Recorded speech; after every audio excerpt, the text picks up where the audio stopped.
Now let's talk about different types of forces. Different types of forces.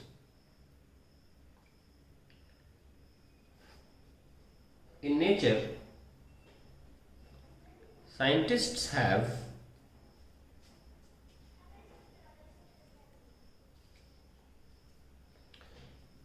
divided forces into 4 broad categories. इनके अलावा और कोई force है नहीं, उनको 4 ब्रॉड कैटेगरीज में डाल दिया. जो भी आप फोर्स देखते हैं वो इन्हीं 4 कैटेगरी में आते हैं. पहला ग्रेविटेशनल फोर्स, दूसरा इलेक्ट्रोमैग्नेटिक फोर्स, मैग्नेटिक फोर्स, इसमें इलेक्ट्रिक फोर्स भी आ जाएगा और मैग्नेटिक फोर्स भी आ जाएगा. तीसरा वीक फोर्स और चौथा strong force. Strong force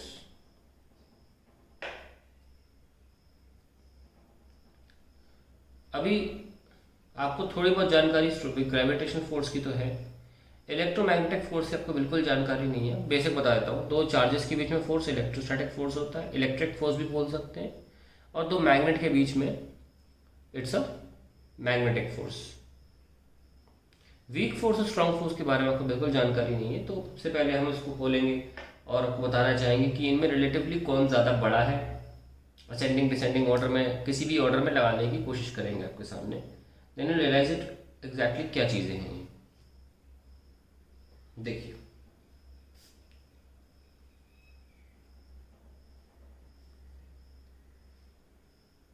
order of the 4 forces हम कैसे ऑर्डर करेंगे? In ascending order.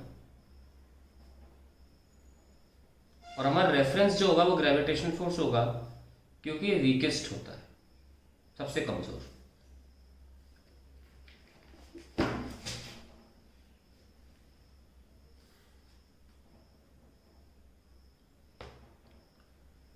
Gravitational force सबसे कमजोर होता है और इसको हम रेफरेंस मान रहे हैं. फिर आता है हमारा weak force.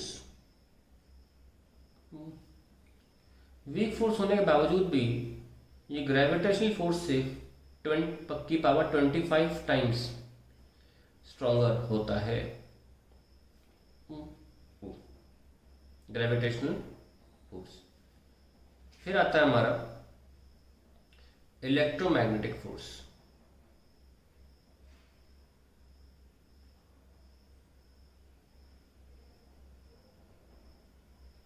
This is 10 power 36 times stronger than gravitational force. और फाइनली आता है 4th नंबर पे, strongest is the strong force. This is 10 power 38 times stronger than gravitational force.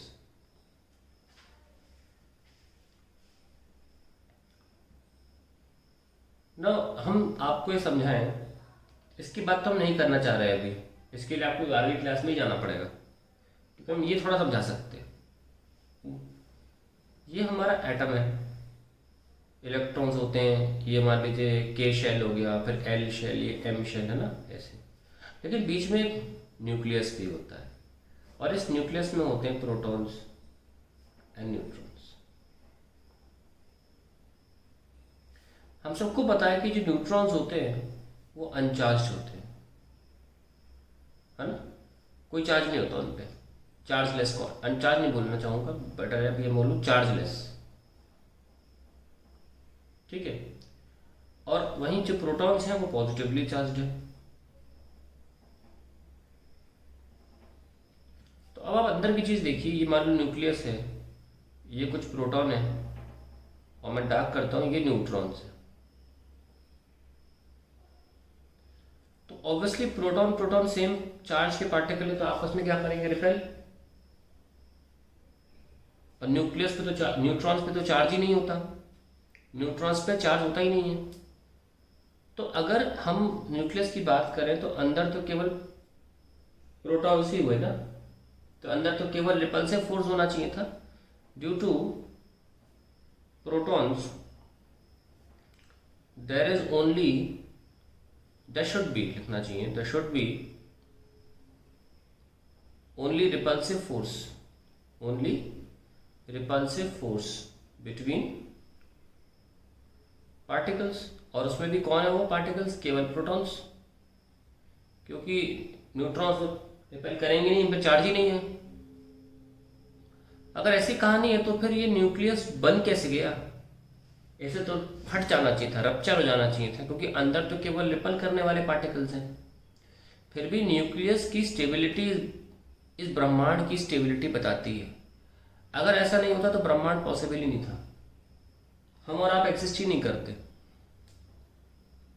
अब प्रोटॉन प्रोटॉन चार्ज है के बीच में फोर्स कौन सा होता है, इलेक्ट्रोस्टैटिक फोर्स या इलेक्ट्रोमैग्नेटिक फोर्स। यानी कि एक और फोर्स होना चाहिए जो इससे भी ज्यादा खतरनाक हो, और वही था स्ट्रॉन्ग फोर्स। और एक्चुअली उसको हम बोलते हैं न्यूक्लियर फोर्स, हम न्यूक्लियर फोर्स बोलते हैं। जो न्यूक्लियर फोर्स है वो 100 times stronger than electromagnetic force था, 100 गुना ज्यादा। और उसी ने न्यूक्लियस को बांध के रखा। लेकिन ये वीक फोर्स भी न्यूक्लियर फोर्स है। तो ये क्या है कि न्यूक्लियर फोर्स स्ट्रॉन्ग भी हो सकता है, वीक भी हो सकता है। थोड़ा समझ लेते हैं इसे।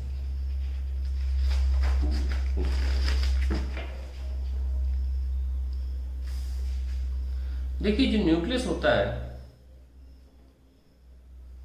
वो करीब करीब 10 की पावर, इसका रेडियस मान लें अगर हम -15 मीटर और 10 पावर -14 मीटर के आसपास होता है। मतलब न्यूक्लियस का रेडियस अगर ले तो 10 पावर -15 टू 10 पावर -14 इसके बीच रहता है। और इसी दायरे में only in such small range the nuclear force is strongest.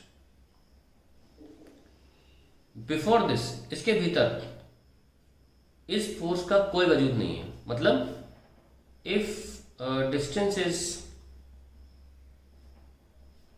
Taken of beyond nucleus, बाहर अगर बात करें हम, टेकन बियॉन्ड न्यूक्लियस,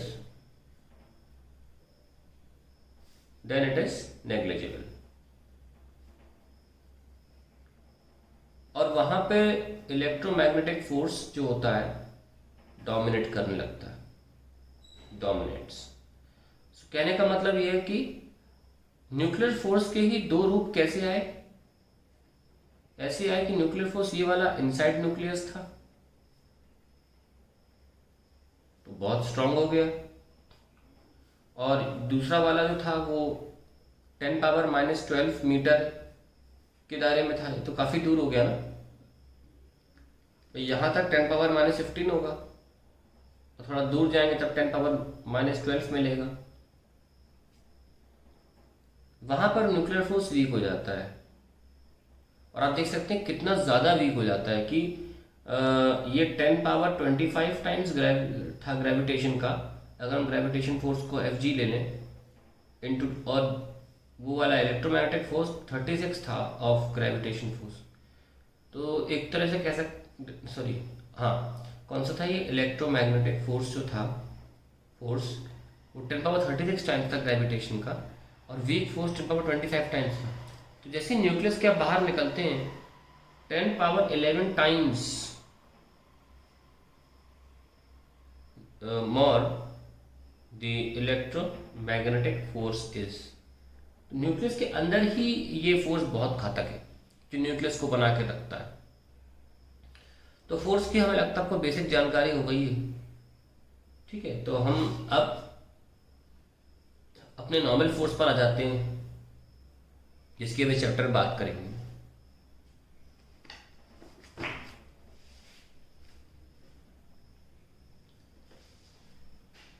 सो बात करते हैं force, how force changes the state of motion of body. अब हम अपने दायरे में आ गए हैं जिसमें जो हमें पढ़ाना है इस चैप्टर में।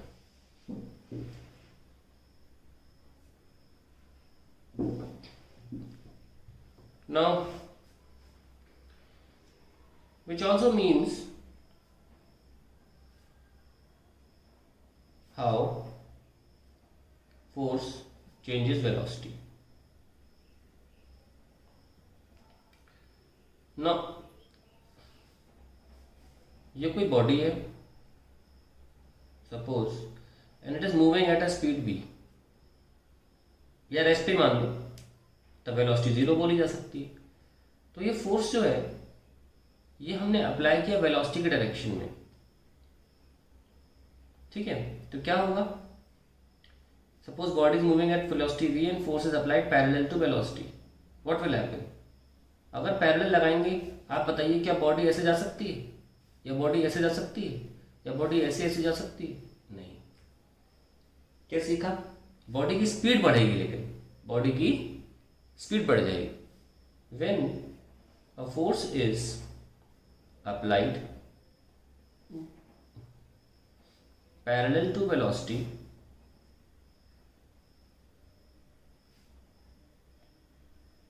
of body. The direction does not change of body motion does not change, only the speed changes. क्योंकि ये भूले नहीं कि वेलोसिटी के दो रूप होते हैं, डायरेक्शन और एक होता है स्पीड, यानी कि उसका मैग्नीट्यूड। ये हो गया उसका डायरेक्शन, ये हो गया उसका स्केलर पार्ट। तो अगर फोर्स वेलोसिटी की दिशा में एक्ट करे तो उससे स्केलर पार्ट बदलता है, ओनली द स्पीड चेंजेस। अब बात आती है, मान लीजिए बॉडी ऐसे मूव कर रही थी ऐसे भी वेलोसिटी से, और फोर्स परपेंडिकुलर लगने लगा वेलोसिटी के, तो क्या होगा, बॉडी का डायरेक्शन चेंज होगा, एंड वी सी दैट अब बॉडी की स्पीड में कोई चेंज नहीं आएगा। ये मैं आपको साबित कर दूंगा थोड़ी देर में कि अगर वेलोसिटी से परपेंडिकुलर है फोर्स तो बॉडी की स्पीड बदल नहीं सकती। अभी साबित कर दूंगा थोड़ी देर में, पहले लिख लेते हैं। When force acts on a body moving at velocity v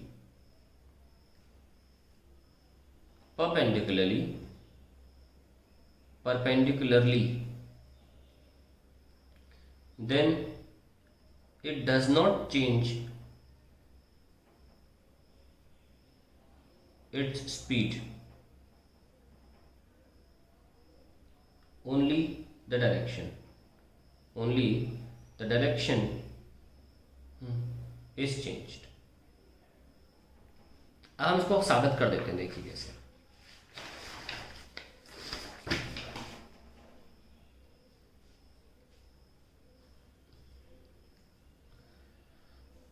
body ऐसे मूव कर रही थी और फोर्स ऐसे था, यानी कि बॉडी का जो डायरेक्शन ऑफ मोशन है फोर्स उससे परपेंडिकुलर है, यानी कि force is perpendicular to velocity. अब what is velocity, ds by dt, यानी कि डिस्प्लेसमेंट अपॉन टाइम का, क्योंकि वेलोसिटी बोले तो डिस्प्लेसमेंट ही बोलेंगे, rate of change of displacement. यानी कि मैं भी कह सकते हैं कि किसी भी वक्त फोर्स जो है वो परपेंडिकुलर टू डिस्प्लेसमेंट है उस पर्टिकुलर टाइम पर जहां पे फोर्स लग रहा है। हमको पता है कि जो वर्क डन होता है वर्क डन, उसका फॉर्मूला क्या होता है? F dot S. अगर आपको नहीं पता अभी के लिए मान लो, पर सबको पता है कि ए डॉट बी क्या होता है? एफ एस कॉस थीटा, है ना? ये आगे की चीज़ है वर्क, लेकिन आप मुझे 100% पता है कि आपको 10th क्लास या 9th क्लास में पढ़ाया गया है कि work done force into displacement होता है, ठीक है? और हमेशा ये डेफिनेशन जो होती है वो आधी बोली जाती है। क्या होता है? Work done force into displacement in the direction of force. Force into displacement नहीं होता, क्या होता है? Force into displacement in the direction of force. तो डिस्प्लेसमेंट हमेशा डायरेक्शन ऑफ फोर्स में होगा, वही लिया जाएगा। एग्जाम्पल के तौर पे मान लीजिए कोई इंक्लाइंड प्लेन है और आपने फोर्स लगा दिया बॉडी पर ऐसे ऐसे दिया, तो बॉडी अंदर तो घुस नहीं जाएगी, बॉडी तो ऊपर जाएगी ना। जब वर्क डन निकालोगे ना तो एफ इंटू एस नहीं करोगे, गलत हो जाएगा, क्योंकि जो डिस्प्लेसमेंट है ना ये फोर्स की डायरेक्शन में नहीं है। हमें वही डिस्प्लेसमेंट लेना है जो फोर्स की डायरेक्शन में है, या उल्टा भी कर सकते हो, या फोर्स ले लो डिस्प्लेसमेंट की डायरेक्शन में ले लो। अब जैसे बॉडी यहाँ से यहाँ गई तो यहाँ की जगह हमें डिस्प्लेसमेंट ऐसे लेना पड़ेगा, ऐसे। अब ये एंगल थीटा, ये भी थीटा है, तो ये कितना होगा? S cos theta. ये आ गया फोर्स आपका। तभी डॉट प्रोडक्ट भी होता है इसीलिए। अब अगर आप लगाओगे इसमें cos 90, क्योंकि एंगल परपेंडिकुलर है ना दोनों के बीच में, तो क्या आया? 0। तो जब अब देखो वर्क डन 0 आ गया। एक और आपने चीज 9th में पढ़ी होगी, 10th में पढ़ी होगी, वर्क एनर्जी थ्योरम। उसमें कहते हैं कि वर्क डन जो होता है वो काइनेटिक एनर्जी में चेंज हो जाता है, चेंज इन काइनेटिक एनर्जी। ये प्रूफ करेंगे हम बाद में भी। लेकिन अगर ये 0 है तो half m v square minus half m u square क्या हुआ? 0 के बराबर।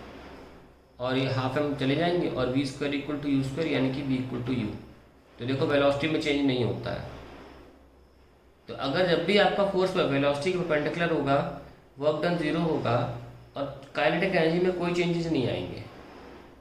और काइनेटिक एनर्जी वेलोसिटी की वजह से होती है, तो वेलोसिटी चेंज ही नहीं होगी।